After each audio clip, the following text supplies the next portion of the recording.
Hey guys, welcome back to another review here on Air Gaming, where we're going to be talking about Planet Zoo. I don't have any really planet clothing to wear, so I'm in my red hoodie, because why not? But this will be slightly different from my normal reviews, as this is going to focus far more on the gameplay, for obvious reasons. I mean, it's a simulation game. It is not a story-driven game. So a quick fly through the story, I think. Yeah, I mean, it actually might take slightly longer, but I'll just try and do it quickly. So it's in this game, there's a scenario mode, which is basically the story mode.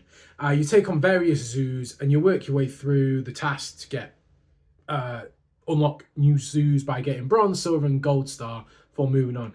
I think you only have to get a bronze star on each level to unlock the next one, but I obviously got the gold star because I quite enjoyed it. So those stars are not the same as the zoo rating stars. We will get into that later, but these bronze, silver, gold are based on some tasks that are set to you by the characters. So that's fine. So you start in the tutorial zoos, obviously. Fairly standard, he teaches you kind of the basic things, the fairly standard stuff. You move on to a couple more zoos that he has. His name's Bernie. He's just an old man who has a legacy of having zoos, and he just wants someone else to sort of take over a little bit for him. Is kind of what it implies. But he teaches you how to look after the animals, how to get animals, how to get staff, how to get guests in. How to make everyone happy. What you need to be looking at. Fairly standard stuff. And you just keep moving through, and you get each one maybe give you a slightly different task to do depending on the location. That's, for example, one is in a safari area where the water quality is not very good, so it teaches you how to look after the water, whereas the other ones don't. And just it's like a location-based challenge for it. And then something happens to Bernie. I won't spoil that one. I feel like that maybe is the one spoiler I'm not gonna give you, because I'm not really doing a spoiler warning on this. And his zoos are taken over by a seemingly dodgy businessman, Dominic Myers. Oh, evil Dominic. Evil Dominic. We don't like Dominic on this channel. I really don't like Dominic. He was an arsehole. But obviously he's only bothered about money. The unscrupulous, I'll say businessman. I was going to say another B word that I probably shouldn't say on the channel. So the next few zoos are then slightly different. I mean, each zoo, until the final zoo, is basically always giving you something new to try and do.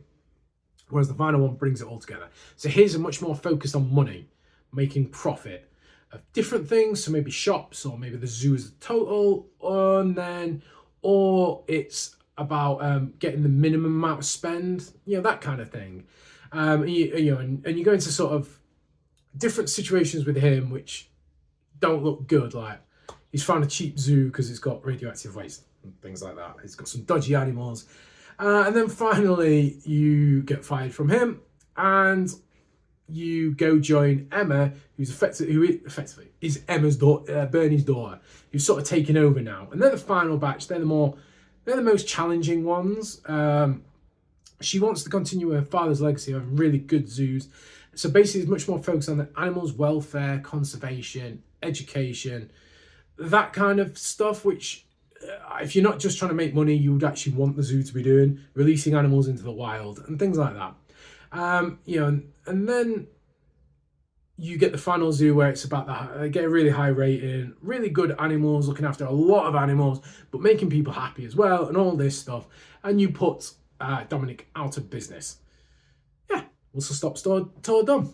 There really isn't that much more in the story. That is kind of about it, Really, I mean, like, seriously, that's pretty much covered it, but even what they say pretty much covers that.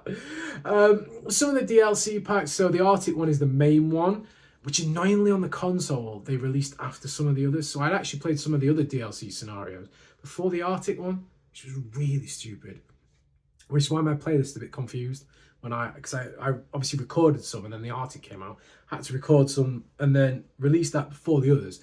But anyway, and when you find out, you fill in a little gap about what happens to Bernie. But I'll leave it as that.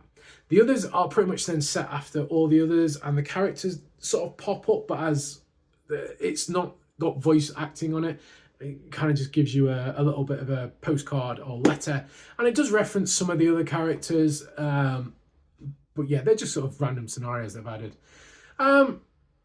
Okay, gameplay. I think that basically covers the story. So we'll do gameplay. I obviously have the console edition and on the PS5, and I've got all the DLC released so far. I'm recording this in January 25, and I've seen online that there's going to be another one released for the console at the end of January. Don't know what is going to be on it. There could be more scenario. There could be even more things in the future. So any of those I'll play, especially if they've got any scenarios. If you want me to do some videos like more sandboxy, do the time challenges, or just show you what animals have been released, then do let me know in the comments below, because I can do those. I've not sold the game, I've still got it, so you know, I can do that. There'll be catastrophe, I'll tell you now. But anyway, so the game is made by Frontier, who make the Jurassic World Evolutions games and the Planet Coaster games, and I feel like they're really good at making these sort of casual simulation games. There are far more detailed ones out there, let's not lie about that, but I'm not here to play super detailed simulation games. It's not my bag. I'm more of a general player, like a lot of you probably are. So you know, the main point of the story is to create habitats to put the animals in and make the animals happy. There are exhibit animals, which are effectively, you know, like lizards, snakes, reptiles, frogs, amphibians, that go in small glass exhibits, which are very easy. You just put the exhibit in, a bit like you would have a reptile house kind of thing. So we'll not cover that. We'll cover the habitats, because they're the main things that people see in the main game. That's what the game's sort of based around. Once you have an animal, whether you've bought it, adopted it, been given it, whatever, you have to put it in a habitat that you have to meet the size requirements, the temperature, the terrain, the plants, the food, the shelter, the toys, the social requirements, all of it. So there's quite a few things that you can play with to do it. You even have different barriers for different things. You have to have certain heights depending on if they're likely to escape, or strong habitat fences if they're like strong big animals, and things like that. It's quite nice. But then you have something called the Zoopedia, which has all the basic info on all the animals. It gives you an idea of how big you need to make it, the kind of things they'll probably like. And then once you've built the animal, the habitat, and put the animal in it, it's quite intuitive. You have like a welfare tab for the animal, and it tells you what they're missing, what they've got too much of. They can have too much of. Sometimes not enough of, you know, all that sort of temperature and things like that. So it's quite easy to work it out how to do it, and it's quite satisfying, I'd say, when you make an animal happy. I always quite enjoyed it. I quite like seeing it go up and then being like, yes, 100%, or you know, like 90%. Yeah, things like that. The only thing is the toy enrichment items, which you've got to research sometimes for if you've not got them unlocked already, or not got an animal similar that has them, and that can take a little bit of time if your vets aren't very good at researching, or you've got lots of animals that you've been adopted.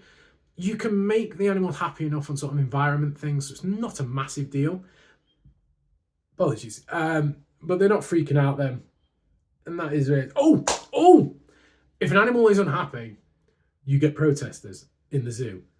Yeah, they attract protesters, which is quite funny and quite entertaining. I don't know what they say. I think there's a language in Planet Zoo, isn't there? That's kind of its own.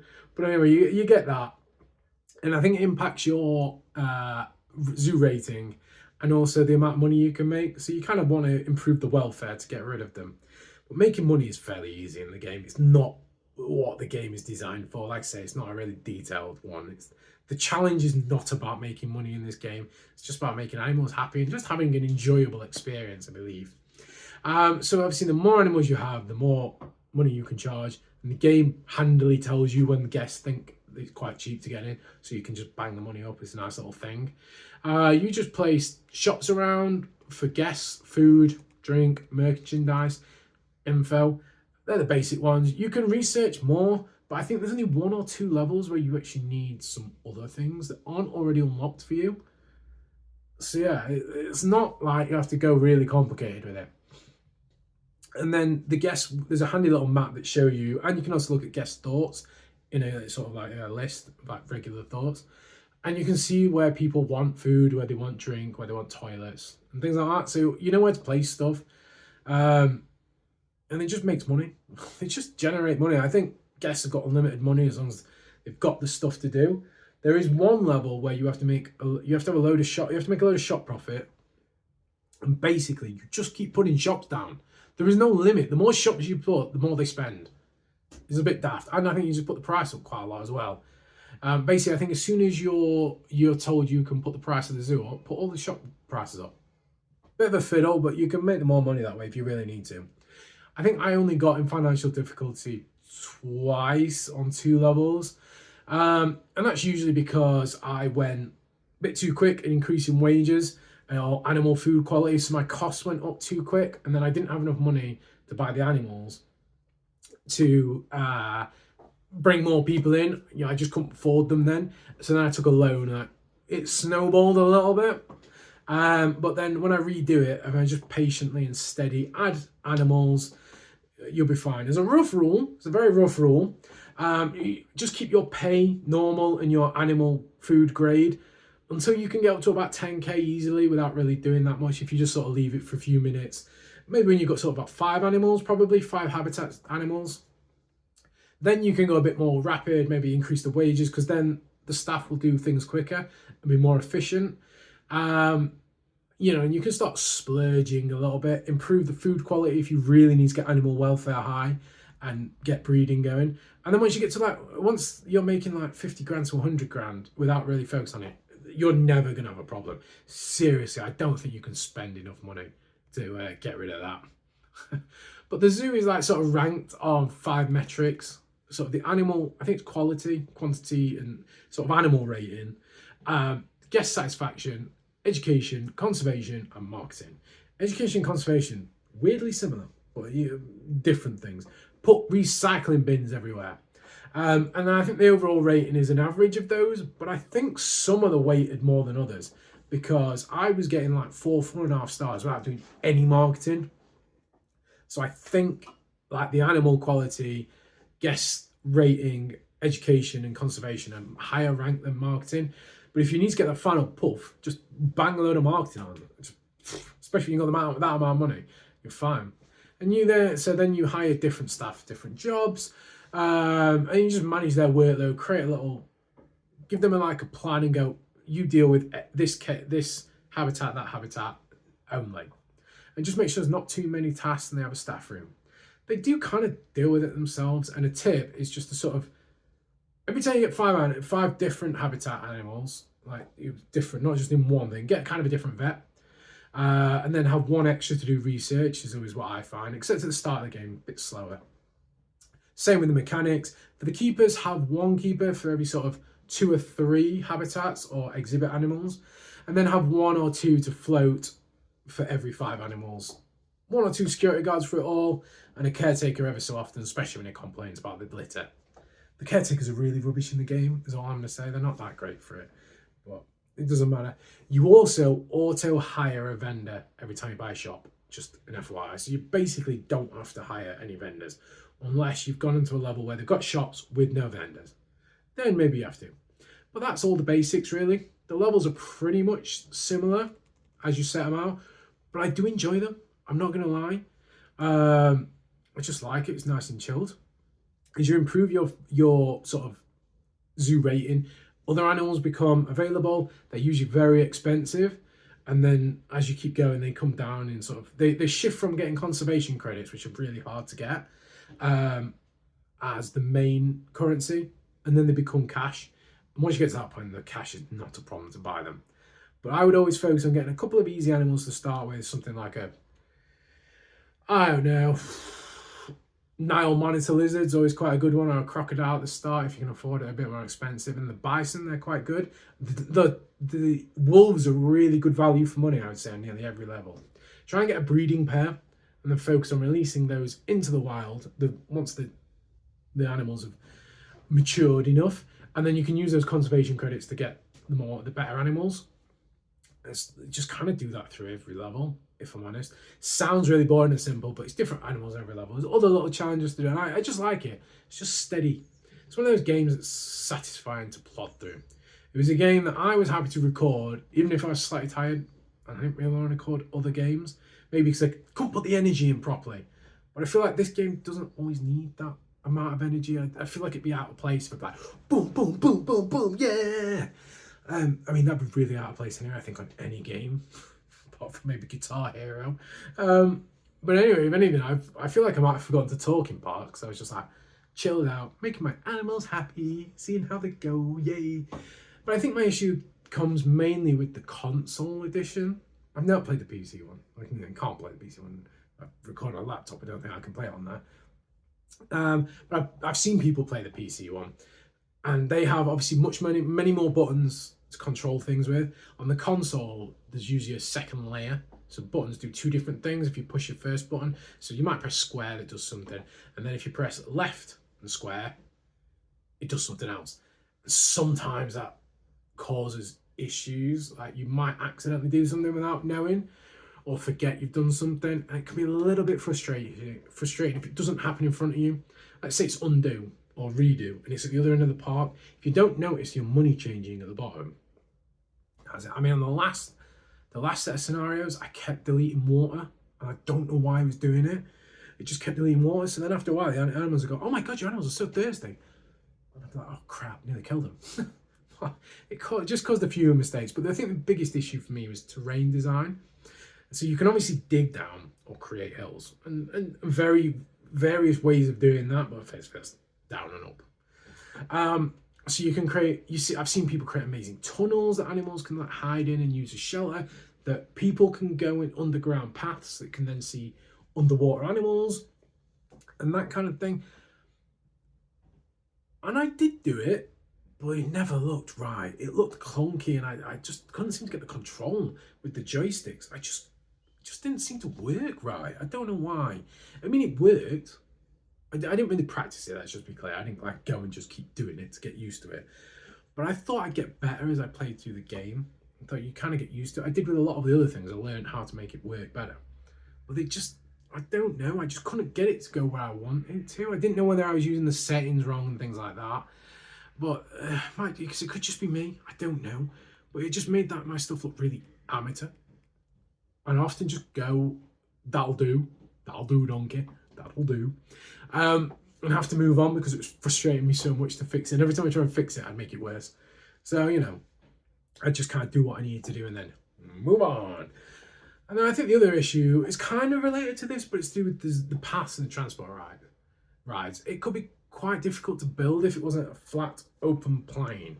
The path would not like the smallest changes in terrain. So if part of the path was on a hill, it wouldn't auto fly in it or anything like that. It just wouldn't let you do it. So you'd end up having to build it up over. So you'd have these weird little bridges over a little bump in the ground, which just get rid of the ground. And then I couldn't if I tried to delete the terrain bit, most of the time that would create a massive ditch and a hole. And you couldn't, unless you were going perfectly perpendicular, you couldn't go up a hill like that. It just wouldn't let you do it. Slight angle, like, no, you can't do that, man. So I had all these random bridges and up, and I found it, by the end, I was just like, you know what, it's easy to just do everything as a raised walkway and build everything. My final zoo, the final zoo, the main scenarios, was just a raised walkway around the whole zoo. Like, fuck the rest of it. And then like the rides were too sensitive, and obviously if you dig a little hole to have these bridges, like the path through, and it just wouldn't look quite right for me. But yeah, the transport rides often would they were far more sensitive. So I think a path had flat, slight hill, stairs. That's all you could do, and same downwards. The rides would have like 1 degree going up. So you were not always knowing that the ride's going up. So you're building your ride and it's going around and stuff. And then you try and get back to the start and you're not on the same level. And you have to delete way back, and it wasn't very good. What I'd often do is do about half or 2/3 of it, get across all the animals that I'd want, and then just go autocomplete and let it finish its way back. The last bit of it wouldn't look very good, but it'd get me back and it'd save me so much time. The advantage is not many levels call for the rides. It's not a massive issue that kept coming up. But in the sandbox mode, I feel like you would want the cool rides to make the zoo look really good, and it annoyed me not getting it right. And the 4x4 safari also had gates to go into the habitat, like Jurassic World gates. well, they're more like, yeah, these are slidey doors. But I could never seem to get them to work either. I don't know why. Just don't know why. But yeah, I think one last issue was the architecture designing stuff. This is obviously definitely what you'd be doing in like the Sandbox. You could have it had sets of columns, wooden pipes, and stuff that you can build houses with, effectively. You could build amazing stuff, but sometimes they're adding to building functions. So you'd make an amazing sort of like hut, and you'd want to hide a transformer in it so that people couldn't see it, because guests don't like seeing that kind of infrastructure. And it wouldn't add it properly. It wouldn't add it to where you wanted it to. And then you couldn't get a path to it because the path was having to go up a little ramp, which you didn't like doing. So there'd be a little bump there. So then you'd just be like, oh. So in the end, I was having to just put transformers and stuff just out of the way, just put them in a random part of the park. And like I say, it doesn't look great. It looks very amateurish. But when you try to do the scenarios, just try to do the scenarios. I think if I was doing Sandbox mode, I'd try and do it better just to try and make it look right. But when I'm just doing the scenarios, fine. Just did it. I just don't have perfect control over them, I guess. Like, don't get me wrong. As a beginner, basic, casual player, my grievances don't really stop me enjoying the game. It's just more the perfectionist bit. If I was doing something, I want it to be right, but it wouldn't. Like I say, if I tried to create a show-stopping zoo, it'd probably drive me becking mental. I'd pull my hair out, which I'm going to go get cut later because it's way too long. But overall, I'd like to say, I like the kind of player that really enjoys this kind of game where there's not much wrong. I'm thinking I'm going to play Jurassic World games. I'm thinking even maybe the Planet Coaster 2, which is from Frontier. I feel like how they do it is quite good. Though I've heard a lot of problems about the building water slides in Planet Coaster 2, so I don't know about that. That feels like that could be a problem for me. But yeah, maybe not big simulation games, those kind of ones. Is there anything you want me to play? Do you want me to play the sort of time things, do a bit of Sandbox mode, and just show anything else? If you played it, Planet Zoo, did you like it? I'll play any more DLC that come out and things. What was your favourite zoo? Is there any ones that you really like? Is there any you should go check out that people have created? That could be quite cool. I could always do that. Let me know what you guys thought. Subscribe to the channel if you have not, and come back more for EdR Gaming. Cheers, guys.